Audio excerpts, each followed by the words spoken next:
Começa mais uma edição do JR 15 Minutos, o podcast da Record que aprofunda as notícias que mais mexem com a nossa vida. O estado do Rio de Janeiro confirmou mais 2 mortes por febre do Oropouche. As vítimas são 2 mulheres moradoras de Macaé e Paraty. Ambas apresentaram os primeiros sintomas em março, foram internadas, mas não resistiram. Com isso, já são 3 óbitos registrados no estado só em 2025. A doença viral é transmitida por um mosquito conhecido como maruim. E os sintomas se confundem com os de dengue e também da chikungunya, o que dificulta o diagnóstico. Só nesse ano, o Rio de Janeiro já teve mais de 1.500 casos confirmados. Agora, por que os casos estão crescendo no estado do Rio? Quando a doença pode matar? E como se proteger? Quem nos ajuda a entender o avanço da doença é a infectologista do Hospital Moriá, em São Paulo, Marcela Bandeira. Doutora Marcela, seja bem-vinda. Muito obrigada. Antes da nossa conversa, então, eu vou chamar aqui também o repórter do Rio de Janeiro, Pedro Paulo Filho, justamente que vai dar esse panorama para a gente entender melhor a situação por lá. Ô Pedro Paulo, como as autoridades estão reagindo ao avanço da doença e quais municípios concentram o maior número de casos? Oi, Giovana. Olá, doutora Marcela. Pois é, Giovana, a Secretaria Estadual de Saúde aqui do Rio de Janeiro está em alerta por causa do crescimento expressivo dos casos de febre do Oropouche. Até agora, são 1.581 casos registrados só esse ano, com 3 mortes confirmadas, uma em Cachoeiras de Macacu, outra em Macaé e mais uma em Paraty. E eu separei aqui os municípios com o maior número de notificações. Cachoeiras de Macacu aparece em primeiro lugar, com 649 casos. E aí depois vem Macaé, com 502 casos. Depois, Angra dos Reis, com 320. Guapimirim, com 168. E Paraty, com 131 casos. Doutora, então a partir disso, desses dados, esses 2 casos aconteceram há mais de 2 meses e são episódios isolados. Agora, a febre do Oropouche tem sintomas muito parecidos com os da dengue e da chikungunya, O que diferencia essa doença das outras arboviroses? Primeiramente, o vetor, que no caso é o mosquito Culicoides paraensis. Ele é conhecido como maruim ou mosquito pólvora. Os sintomas são muito semelhantes e é muito difícil a gente conseguir diferenciar só por sintomas clínicos. Agora, doutora, a transmissão ela acontece também por meio de um mosquito conhecido como maruim, como a senhora bem disse, Agora, que tipo de mosquito é esse? Onde é que ele costuma estar presente?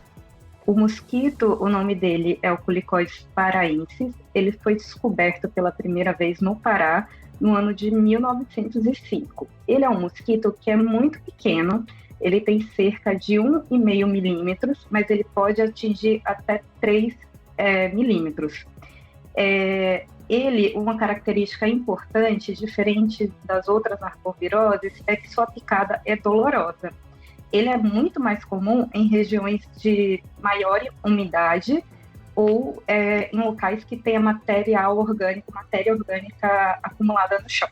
Doutora, existe alguma causa específica que explique a proliferação do maruim aqui no Rio de Janeiro? E mais, esse cenário pode se repetir em outros estados do país?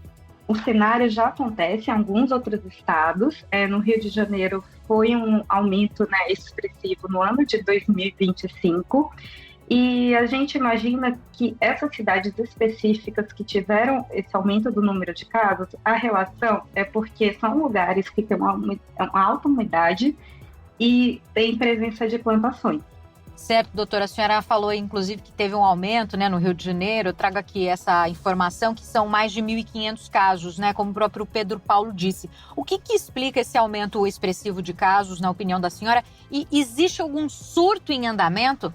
Não acredito em surto, mas aumento dos números de casos.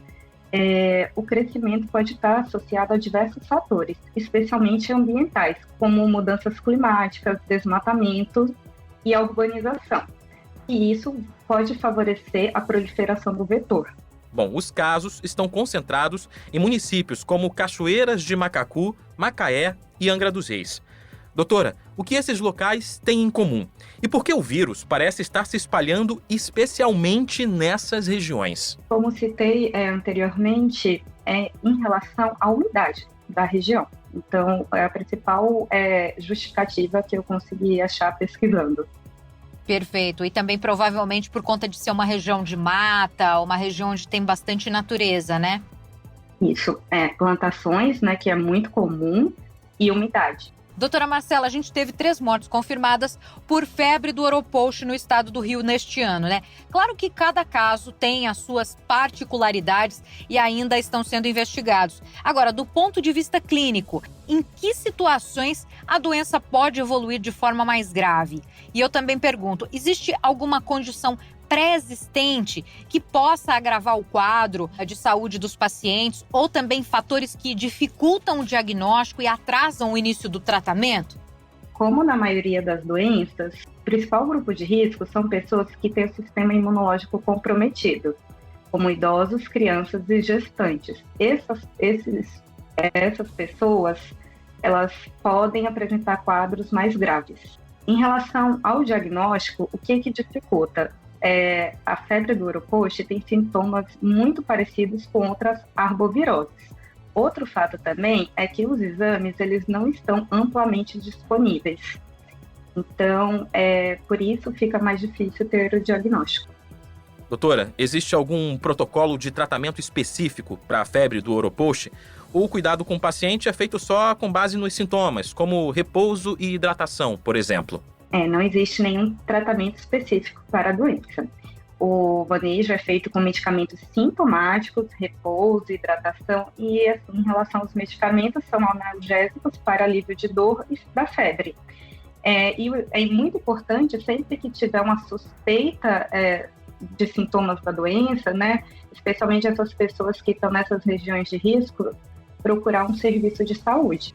Doutora, desde o início do ano, né, o estado de São Paulo registrou 44 casos de febre do Oropouche.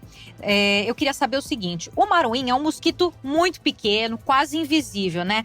Isso, de certa forma, pode dificultar as estratégias de prevenção? Que tipo de proteção a população que está nos ouvindo, nosso ouvinte aqui, pode adotar para evitar picadas desse vetor? Como você mesmo disse, o tamanho é muito pequeno, praticamente invisível, tem em média 1,5 milímetro, podendo chegar a 3 milímetros. Isso se torna muito difícil a visualização do vetor, assim como também fica mais difícil realizar o controle. A população pode usar repelente, embora a gente não tenha uma evidência igual a dengue, qual repelente específico, mas está na recomendação do Ministério da Saúde. Usar roupas mais compridas para evitar, especialmente no período da manhã e no final do dia, que é o horário que é mais comum o maruim picar, para evitar que ele consiga realmente picar, né? Se tiver coberta, se tiver uma boa cobertura, não vai ter esse risco. O período mais comum durante a manhã e no final da tarde e início da noite.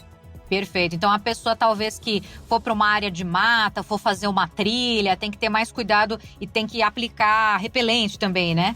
Isso mesmo.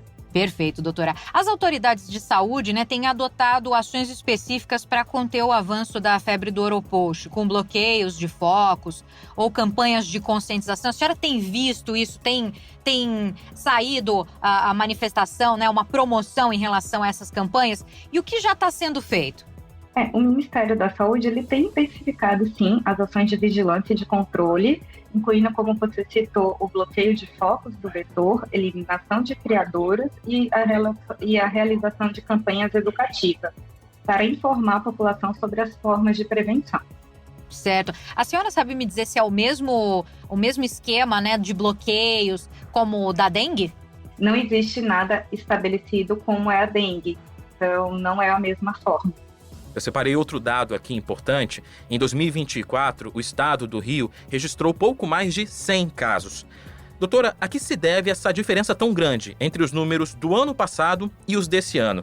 O vírus já circulava antes de ser detectado? Não acredito nisso, mas o vírus circulava, sim, em outras áreas e expandiu para o Rio de Janeiro. Certo, então deve ter tido alguma diferença aí para a multiplicação desses mosquitos?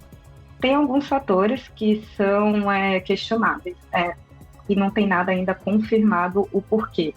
Quando a gente levanta a literatura, o site do Ministério da Saúde, por exemplo. Ô, doutora Marcela, existe hoje alguma forma laboratorial rápida e acessível para confirmar o diagnóstico de febre do Oropouche? Ou os exames ainda estão restritos a poucos laboratórios especializados? Infelizmente, não existe uma metodologia como um teste rápido, por exemplo, para fazer o diagnóstico. Então, hoje, o diagnóstico é feito através de um teste molecular, que é um teste que, de forma geral, é mais caro, que é o PCR, ou de sorologia, mas que não está amplamente disponível. Doutora, a população precisa se preocupar com essa doença, como se preocupa com a dengue, por exemplo? E há risco de epidemia ou a situação ainda está sob controle do ponto de vista da vigilância? Assim, é preocupante, porque a gente tem visto um aumento do número de casos bem significativo. Por exemplo, no ano de 2024, foram registrados 13.853 casos confirmados no Brasil. Em 2025, a gente já registrou 10.076 casos confirmados até o momento. A doença, embora ela seja leve, alguns grupos, como eu citei anteriormente, podem apresentar casos graves. Então, a população precisa se preocupar, sim. E outra coisa é o Ministério da Saúde, o governo federal, apoiar em relação às medidas preventivas, porque as pessoas precisam ter informação e buscar atendimento de forma mais precoce para que não tenha nenhum problema. Perfeito, doutora. Eu vou repetir esses números aqui para os nossos ouvintes, justamente porque são números importantes. No painel epidemiológico do Ministério da Saúde, tem um registro base aí de dados, como a senhora citou. Então, neste ano, isso a gente está falando, maio nem acabou ainda, Então, são mais de 10 mil casos confirmados em todo o Brasil, sendo que no ano passado inteiro foram 13.853. Então, só aí a gente consegue ter uma consciência, do tamanho desse problema do mosquito, de casos que estão sendo confirmados pelo Brasil. E chama também a atenção que é principalmente na região sudeste, especialmente no Espírito Santo e também em Rio de Janeiro, Agora, doutora, a febre do Oropouche ainda é pouco conhecida por grande parte da população, Nós noticiamos até então pouquíssimos casos, Essa falta de informação pode estar contribuindo para o aumento de casos e para a demora em buscar o atendimento médico, isso, claro, por parte do paciente? Sim, com certeza. E, além de tudo, mesmo que a gente faça suspeita, outra coisa que é muito preocupante é não ter os exames para diagnóstico disponíveis. Perfeito. Vamos repetir então, doutora, por favor, os sintomas que essa doença pode apresentar no paciente? Os sintomas, eles são muito semelhantes ao da dengue e das outras arboviroses. E são sintomas inespecíficos, na verdade. Febre, mal-estar, dor no corpo.